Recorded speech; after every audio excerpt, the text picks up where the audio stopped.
Well, what a great pleasure it is to introduce our last keynote of the day today.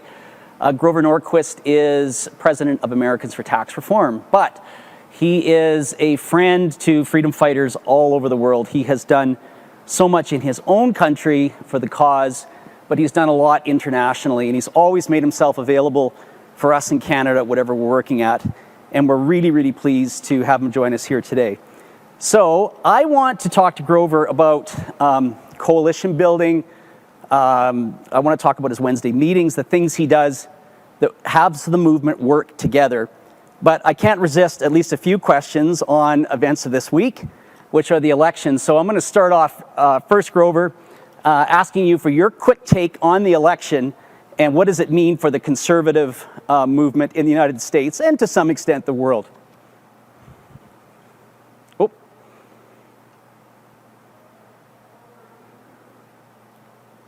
What's that? What, Grover? You're muted. Sorry. Yes, thanks. There you go. I know it was a good point. Earlier and I forgot to unmute. Apologize. One of the best ways to understand how you're doing is to look at how the left is reacting to a particular issue or election. And the left in America is beside itself. They think that Biden is going to end up as the president, and that the Republicans will hold the Senate so that they can't stack the court, the Supreme Court, they can't add new states, they can't raise taxes, they can't pass new laws, they can't change election law and make sure that whatever fraud happens in one state could happen in all 50 states. And they feel powerless because they believe they were going to win a big number in the Senate. They believe they would win more seats in the House. They have lost seats in the House. They were only 17 House seats out of 435 below the Republicans. Now we're just up at almost even, and the Republicans will hold the Senate. At the state level, there was only one change in governors. The Republicans picked up Montana and now run the governorship and the legislature. Only two state legislative bodies changed. The two Democrat House and Senate in New Hampshire were taken by Republicans. The Democrats spent $88 million to take the House in Texas, the House in Michigan, the Senate in Wisconsin. They were going to take all of these things and then control redistricting and gerrymander the Republicans out of any chance of becoming and being the majority party in Congress. Now the Republicans hold all of the cards on redistricting that they did before and will go into the next decade. In the left's view, with them almost unable to maintain any majority in the House of Representatives because of their failure in this election. So you wonder, it appears Biden won. Why is the left pulling out their hair? They see themselves out of the House for a decade, out of the Senate for a decade. And 2 years from now, if Biden is president, just as 2 years into the Clinton administration, he tried to raise taxes, he tried to raise spending, he tried to do all this big spending stuff. They lost the House and the Senate in 1994. So for the next 6 years, Clinton had the presidency, but no Congress. Then in Obama, they won in 2008. 2 years later, 2010, the Republicans took the House, almost took the Senate back, certainly took their majority way down, and we swept the House, the state legislative and governor seats. There are 36 governors up for election in 2 years. In a good Republican year, we are going to run the table on many of those states. So we're in a very good position, and the measures that were on the ballot, sometimes in the United States, they put initiatives or referenda on the ballot, people get to vote on them. California, liberal, blue, Democrat California, identity politics California, voted overwhelmingly to maintain the ban on racial preferences in hiring and education. So no affirmative action racial quotas in California. They passed that a decade or more ago, and they just re-upped that commitment, voting down one of the centerpieces of the modern National Democratic Party nationwide in California. That is the sign to the Supreme Court, which has long understood that racial discrimination and quotas are just unconstitutional. They will, I believe, take that as the go-ahead to so rule, and the left can't go, wait a minute, you're cheating. because their own major state said, that's right, we're done with that level of racism. California also voted down an effort to raise business taxes that the left had put forward. They voted down in Illinois, going from a flat rate income tax to a graduated progressive income tax. Liberal, Democrat, blue, Illinois said no, 55-45, to going away from a single rate tax to a graduated progressive tax. These are huge, damaging losses to the left. And it's, the Democrats tried to ban independent contractors, so everybody would have to have a boss so you could be unionized. That was wiped out by an initiative in California. So a lot of what the left was trying to say, everybody agrees with us on X, boom, big slap on the face. Not by candidates. You could always argue maybe the candidate won because he had more money or he was better looking or there was some other issue. Up and down, yes or no on racial quotas. Up or down, yes or no on labor law blocking independent contractors. Yes or no on graduated progressive income taxes. A huge win for the center-right movement. And not only, it's like when you play golf and you have a good shot, you come right next, your next shot, you know you're going to get in the hole. We placed ourselves very well for the next election in 2 years to be able to run the table. Well, I appreciate you outlining that, because I think a lot of people just look at the presidential side and maybe a bit down about what the outcome was, but it looks like there's a lot of other areas that people don't necessarily see in the headlines. So I appreciate we already own the courts, thanks to Trump, right, and all of his work, along with in the 6-3, people who believe the Constitution should be read, taken seriously, and defended, not reinterpreted with every whim that they have, and 200 more good judges, basically balanced at the lower courts, but the Supreme Court gets to make the ultimate decision there. It's a huge step forward. And if Trump had done nothing else with his presidency, he would be an historic figure. So if he ends up walking out not as president in January, his legacy is going to be lasting and move the country to the Reagan right. So, Grover, I want to ask the question about the nature of conservatism and ask if you're seeing it changing in the U.S. and globally, in your view, since the Reagan and Thatcher era that was very much grounded in the Austrian thinkers, free enterprise, free markets. Because I think it's fair to say that, you know, the populism that we see from Trump, but also if you look at Boris Johnson's One Nation, Marco Rubio in your country talking about common good capitalism, the reform conservatism movement, there seems to be, amongst a lot of conservative thinkers and movement activists, maybe a larger role for government than what traditionally has been associated with sort of that Reagan-Thatcher era and vision. Wonder what your thought. I mean, feel free to disagree with me. I'm asking the question. I mean, and just quickly, I should say too, like in our own country, our new conservative leader, Aaron O'Toole, is certainly making aggressive overtures toward union members in ways that we haven't seen with the Conservative Party here traditionally either. So wondering what your thoughts and observations are, both in the States and what you're seeing globally. Step one, reaching out to union members or minorities or immigrants or any group that hasn't traditionally been in your party is what a party that wants to expand should do. Now, the question is, do you offer to steal money from taxpayers and give it to their leaders to get their votes? Wrong. Okay, that's bad, criminal, wrong, corrupt. But reaching out is always good. So we should never get scared because somebody's reaching out to union members. They should reach out to union members and tell them why cutting the corporate income tax is a good idea and why less regulation is a good idea. Ditto with immigrants and all other groups that are sort of coming into the mainstream in the United States or someplace else.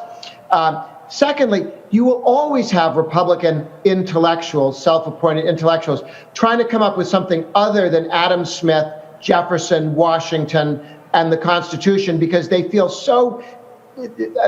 They want to be thought of as great thinkers. And frankly, all the good ideas have already been thought up, okay? Freedom is it.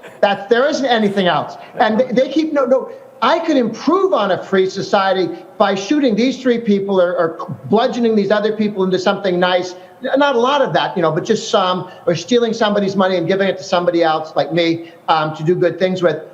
No, but there always are these guys. And they want to be thought of as intellectuals. The whole Never Trumper is a collection of these people who think they have brilliant ideas to restructure society. Not French Revolution, not AOC, but still they've got these ideas about how they're going to use the power of the government to make things better. This is a guy with a baseball bat who wants to do an appendectomy. Baseball bats don't work for appendectomies, and governments don't work to improve people's standards of living other than getting out of the way. Once you've done property rights and keeping the Canadians on their side of the border for national defense, you've really done as much as the government needs to do. And the rest is getting out of the way. So you'll always hear the intellectuals, right? Every 2-4 years they pop up. How about if I design the world? No, go away. And we don't have to hit them. They just drift away because they're silly people and self-important. And they can go write for little journals with 10,000 people who read each other's stuff. So they don't really hurt anyone. They're playing with rubber knives, not with the real thing. But is there some restructuring of the modern conservative movement in the United States? And I'll just speak to what I know here, because the British put "yous" in the middle of all of their words. It's confusing. So here in the United States, our coalition is going to hold together. And the reason is that you can see it around the table, and it hasn't changed with Trump, okay? Who's at the table in the modern Republican Party and the modern conservative, libertarian, center-right movement? Everybody's there because on their vote-moving issue, they wish to be left alone. So you have homeschoolers. 3 million children in the United States, 2 million children in the United States are homeschooled. They want to be left alone to be homeschooled. 10% of the population goes to private schools. They want the government and the public schools to leave them alone. That's the biggest investment they've made in their children's lives, is to pay the money to go to private school or the time and effort to homeschool. Leave us alone. In the United States, half the people in the country own guns in their homes. 20 million Americans, that's a low number, it's a year old. 20 million Americans have a concealed carry permit, so they can carry a gun concealed anywhere they want to go in their own state or in other states with reciprocity. There's 16 million AR-15s, which is the rifles they call assault weapons. They simply want to be left alone to protect their own families and protect their Second Amendment rights. They don't knock on your door and tell you to be a hunter on Saturday morning. They're not missionaries. They just want to be left alone. Small businessmen and women, 11 million independent contractors, people who drive for Uber or Lyft or work on their own, Amway distributors. They have no boss. They're self-employed. They want to be left alone. They don't want to have to join a union. They don't have to pay dues. They don't have to be told what their hours are. Uber drivers get to make up their own hours. Anytime you drive, anytime you want, up to you. Then you have all the various communities of faith for whom the most important thing is being left alone to practice their faith and transmit it to their children. Now, they may have all sorts of odd ideas about how everybody else should run their lives, but they vote on leave me alone. Well, the big news this year was the Amish for the first time, the Mennonites, the Amish, the Anabaptists who live in Pennsylvania out into Ohio, evidently didn't used to vote very much, and they all came out for Trump. What? They just want to be left alone. Plus, they have big farms in Pennsylvania under which there's much fracking and oil, so that may be a factor too.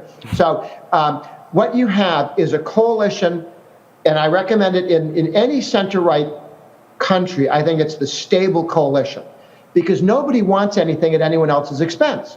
You want to be left alone with your Second Amendment gun rights. You want to be left alone to homeschool. You want to be left alone to go to church, synagogue, mosque. I want to be left alone to count my money and run a business. We don't mess with each other. We may go, that's an odd way to spend your time. I don't go to church all day. I don't fondle my guns all day. But you don't interrupt anything I'm doing. So we can get along.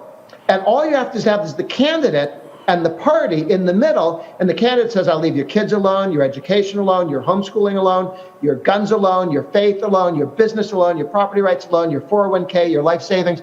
I'll leave you all alone. And then you find new groups. This year we found vapors, people who have quit smoking and they vape. The Democrats want to ban vaping because they like to ban things and push people around because they're jerks.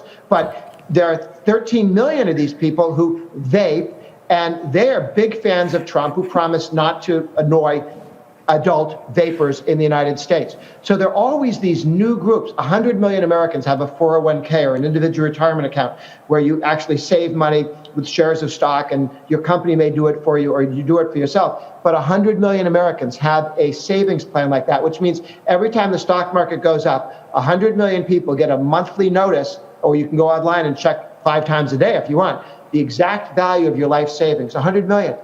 So when Biden says, I'm going to raise taxes on businesses and make your 401k smaller, it's not a handful of business guys or CEOs who get upset. It's 100 million people. Right. And I was trying to get Trump to say 100 million. He said many. That's good. But 100 million would have been clearer. about how many people had this at stake. So when you're building a coalition, you want one that's not in conflict. The Democrat coalition is a bunch of guys who sit around a table and they all want to steal money from taxpayers and give it to themselves. What that kind of means that if you have the trial lawyers and the labor unions and the government workers and the people on welfare and the people who manage welfare and make sure none of the people on welfare get jobs and become Republicans, and then you have all the coercive utopians who want to tell everybody what kind of light bulbs to have, and on the Sabbath you have to separate the green glass from the brown glass for the recycling priests, and those are the guys who invented the toilets that don't flush completely. So all around the table, all they want to do is poke other people and take their money. And the problem is the guy sitting next to it, they're not friends, they're competing parasites. Because anything you're eating, I don't get to eat. And when the more tax money comes in, we all grab for it.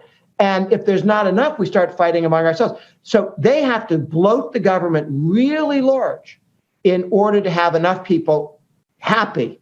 Our job is to say no new taxes, bring taxes down, make less money available to hire Democratic precinct workers and no-show jobs.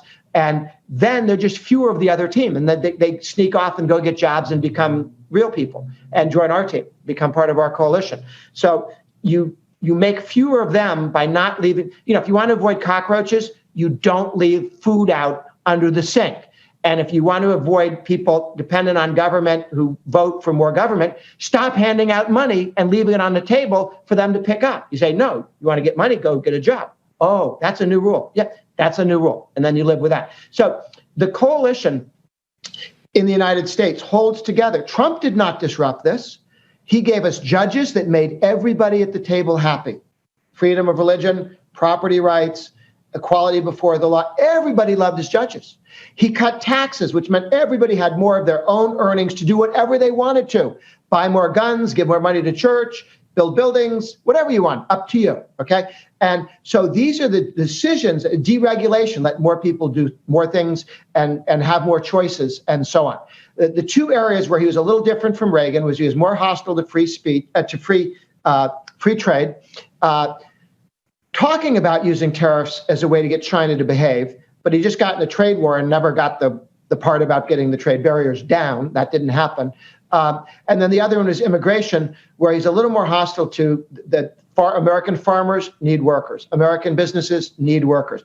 Even the president said this about a year ago, just before COVID hit. He said, we're running out of workers in the United States, which was true. We were going to have to rethink his immigration policies, and he was too. I mean, they were all set to do that. COVID hit, gave you a recession, no longer a problem. They don't have enough workers because we had lots of unemployed people. But again, we just hit 6.9% unemployment, which is below by a whole point what our friend Obama had when he ran for re-election for president. So even with COVID, we were better than Obama for unemployment. And so that is moving along fine. We were talking earlier about the way we maintain the center-right coalition in the United States. In D.C., in Washington, D.C., we have a meeting with about 160 people. Right now it's online on Microsoft Teams. It used to be in person. It will be again. And leaders of all sorts of different groups, people from the House, the Senate, the White House, the various departments, think tanks, activist groups, gay Republicans, traditional values Republicans, people who are, for their various reasons, are in the center-right coalition. They vote with Republicans. They disagree on certain things. But everybody, and what we do is we meet for an hour and a half. And there are 40 state versions of this meeting and about 25 internationally. But the 40 in the States, I go to all those meetings online now. So my day is full of going to New Hampshire in the morning and Indiana in the afternoon and seeing all the smart people and the various groups and always thinking, who else should be in the room? Who else should be in the room? How do we get party people and think tank people and college Republican student groups in, business groups in? The business community, properly understood, should be part of the coalition. They need to understand to be brought in. And when the guys who are all the Republicans who work for the high-tech companies, I want them in the room so that we're talking to the high-tech companies about what they want and what we want and how we work together to get a freer and more open society. And so that meeting that we put together, we've been running since 1993, runs on a couple of quick rules. One is you talk for 3 minutes, no more. 2, you hand out paper so that you never have to feel you left anything unsaid. Oh, no, I've got so much to say. Fine, write it down. Oh, I couldn't write it down. Well, if you can't write it down, you sure as heck can't talk it because you don't even have your thoughts put together. Bring a piece of paper, hand it out, talk for 3 minutes.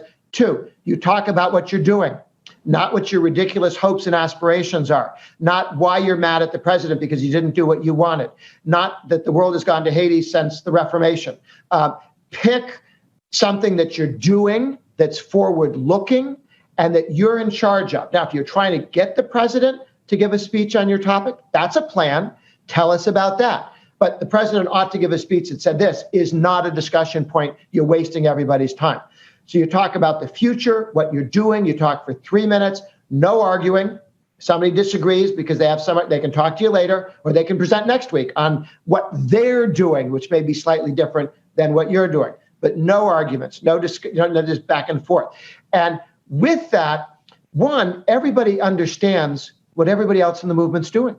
Even if they work on an issue, there's a guy who spent several years legalizing hemp, the rope that was banned when marijuana was banned because the plants look like marijuana.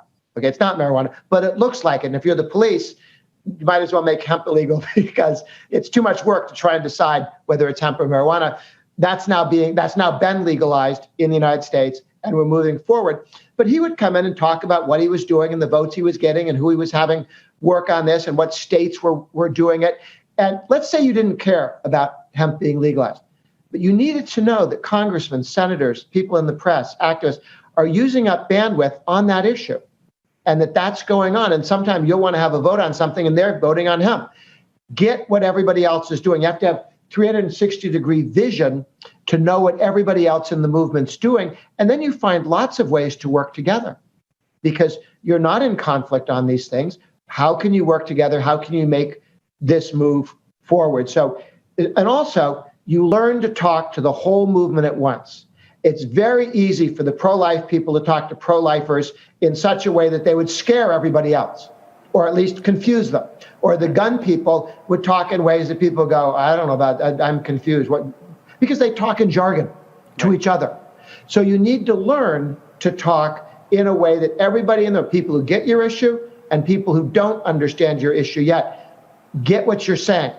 I always think, what if a reporter from the Washington Post or the New York Times was in the room? And I would say that since 1993, there has never been anything said at one of our Coalition Wednesday meetings that if the Washington Post was there and taping it, we'd be embarrassed or damaged by. Because people just get that you don't use inflammatory rhetoric. I mean, even if you're kidding or joking or exaggerating for effect, you don't do it. Right. Because you want to communicate with people without being off-putting to anybody. There's no advantage to that. The guy who is with you 110% isn't with you anymore if you exaggerate your point, or if you're insulting to somebody else, or you just, let's throw him out the window. All that does is get you in trouble, and teaching a whole generation of conservative activists how to talk in a way that no matter who's in the room, they would move towards you rather than away from you. Towards you and maybe listen again later. Grover, I want to emphasize this one point. When people come to these meetings, and I've been to a number of them, they're tremendous. You're not directing or coordinating the activities of anyone. And I want this audience to understand that. It's people independently just talking about what they're working on, even though it may not be your issue. I know I'm repeating a bit of what you say here, but I just want to emphasize these points. And that what I've noticed when I've attended them or when I've spoke at them, the magic often happens after. So I spoke at the Wednesday meeting, a couple weeks ago. I talked mostly about healthcare reform on a project I'm working with another group. And immediately I got 3 emails after. It was tremendous. People wanting to collaborate because, they're interested in what's going on in Canada with healthcare and contrasting it with the debate in the US. And, maybe, obviously some collaboration came from that, but we entered that agreement voluntarily. No one was coercing us, or you weren't telling us, you've got to work together on this.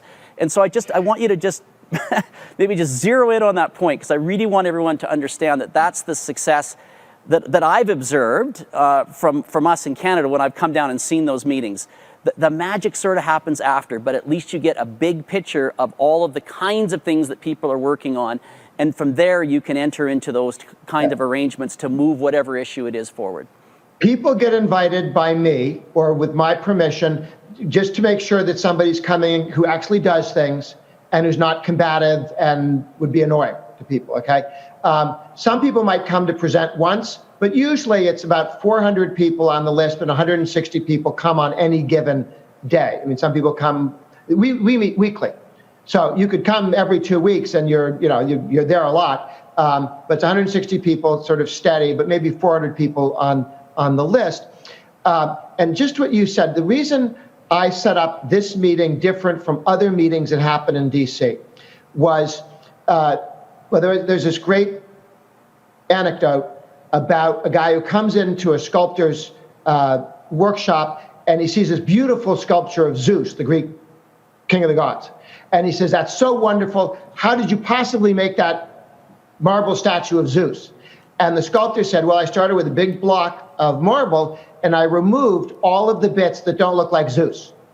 And that's how I designed the meeting. I made a list of all the things that I thought killed other meetings I'd been in. Somebody want to talk for 4 people talk for 15 minutes in an hour-long meeting, and 1 or 2 of those issues is of not much interest to you, that's a dead meeting. You're not going back. And nobody's worth talking to for 15 minutes on that subject to everybody. Talk for 3, and the guy who wants to talk to you for hours on that subject, you call each other on the phone and set up your own meeting or have lunch after the meeting because you can go through stuff.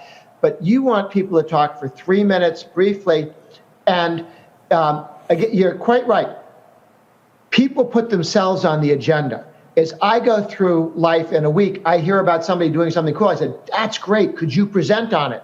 Well, not this week. We'll present the next month. Okay. So we're constantly dragging people, suggesting that people come in and present on what they're doing. But there used to be a meeting in this town where the guy who did it would turn to somebody who made a presentation and go, you're wrong. What? You're wrong. That doesn't happen at the meeting. I don't run the meeting. People put themselves on the agenda. I'm always looking for new people to come and talk and be on the agenda. Or, you're doing this really cool thing. Could you tell us about it and share a piece of paper on it?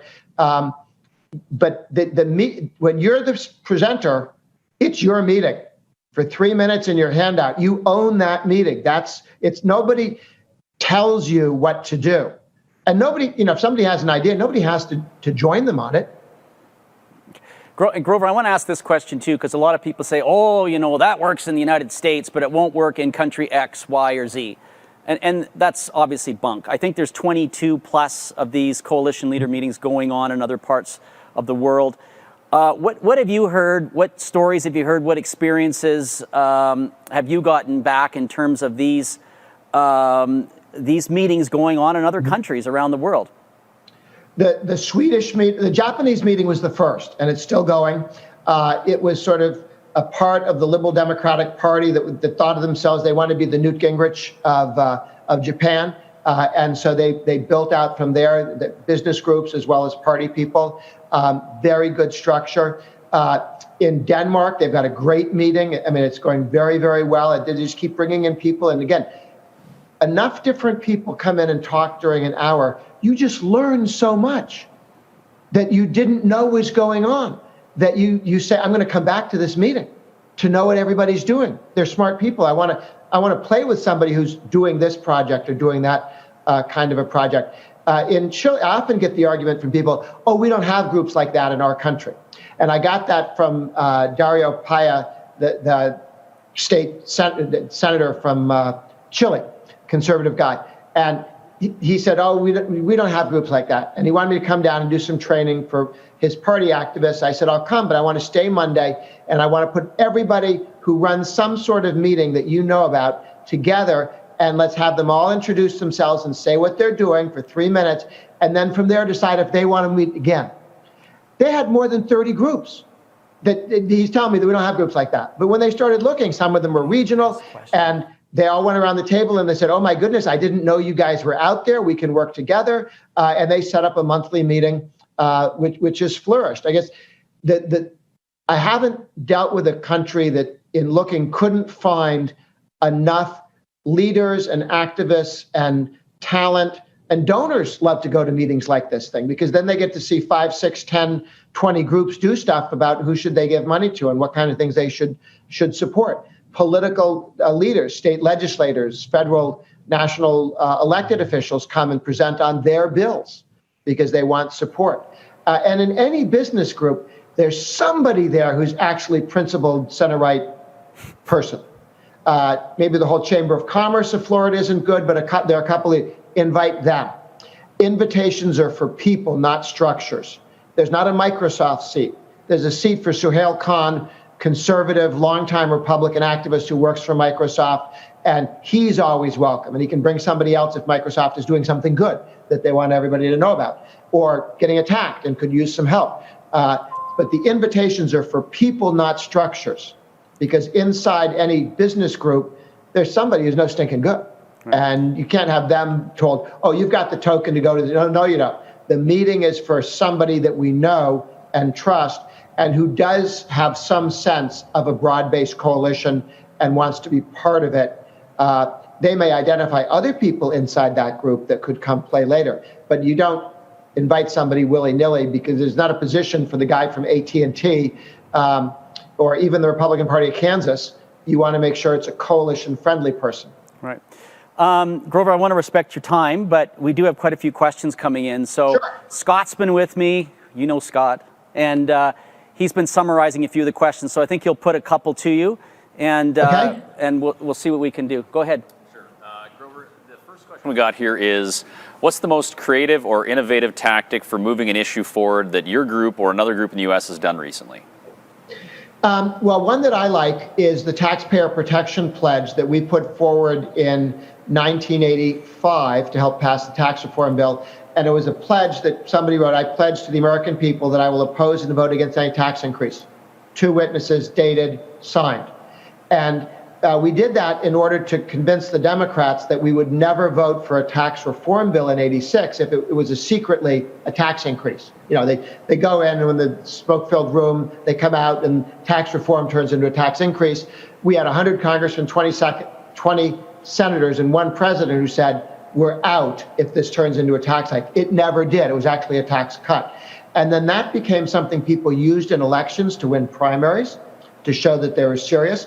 And when Bush 41 signed his pledge, he got elected because he beat Dole, who wouldn't sign the pledge, in New Hampshire. That was his run to the presidency. Got elected because of the pledge, won the primary because of the pledge, won the general because of the pledge, read my lips. Then he broke the pledge, and he lost the next election. He won the Cold War. You know, he was an otherwise fairly successful president, except he broke the pledge. And that's when we got 95+% of all the Republicans signing the pledge, because we turned it into something that every voter knows you wouldn't sign the pledge unless you really meant it, because you all watched a president slit his throat by breaking the pledge. So you're not going to break the pledge. So I can trust you, because I know that you watched the country throw out a guy who broke the pledge. You wouldn't want that to happen to you, so you wouldn't sign if you didn't mean it. And we stopped $2 trillion in tax increases from Obama, because the Republicans held against all the pressure in the world. So something that highlights an issue and makes it credible that someone's really on your team, when so much of politics is somebody, you know, I really don't want to raise taxes now. Now, you know, the half promise, people are tired of that. So that's one that really has worked. The other is passing a law in one state. We got 50 or 57 of them, depending on who you believe. But one state, and then you move it laterally from state to state. And when you have enough of them, then you go to Washington and say, let's take this idea of term limits or right to try on new drugs that's passed in 40 states. Then you go to Washington. I like that a lot as a example of criminal justice reform, state by state by state, and then to Washington when you built credibility. Anything else, Scott? Yeah, I got one more here for you. What, in your opinion, will be the biggest impact for Canadians under President Biden? He will try and spend more money, but he won't have the votes in the Senate. He will try and raise taxes, but he won't have the votes in the Senate. He will therefore fly around and try and make grand pronouncements about global warming and excuse me, sorry, taxes on energy that we won't let him put in. But he'll talk about all these international do-gooder agreements. Canadians like that, or at least Trudeau-type Canadians like that. And Biden considers that interesting. But unless it's a signed treaty, it's not really a thing. So I think you'll see him try and go, oh, Trump wasn't playing well with the other children because he made NATO actually put some money in. And therefore, watch him maybe fall back on that. I'm not sure he'll put the pressure on that Trump did to get the European countries to agree to actually spend 2% of GDP when we're spending 3 or 4. I think I don't know where he's going to be on tariffs because the unions love the tariffs. So I don't know that he backs down on walks away from some of the tariffs. I'm not a big tariff person. They're fine to threaten people with, but when you actually have to hit them with the tariff, all tariff wars are wars of choice, and all tariffs are paid by the consumers in the country that levies the tariff. So all casualties in a trade war are hit by friendly fire. The Canadians don't, the Chinese don't damage you. The U.S. government damages you as a consumer when they throw up a tariff. The Chinese react by screwing the Chinese people with tariffs. So it's a very odd, I can punish my people more than you can punish your people. You should surrender. It didn't seem to work. Fantastic description of trade wars. Thank you for that. I wish we were articulating it more like that in this country. Grover, we're going to cut it off there. I want to thank you so much. You were fantastic today and feeling a lot more optimistic about developments in the United States, obviously, and the things that we have to look forward to here. So we're going to keep working on coalition building, on networking, and all the things that you've talked about today and build the movement stronger in this country. So thank you very much for joining us, and thank you for your leadership in the movement on these important issues.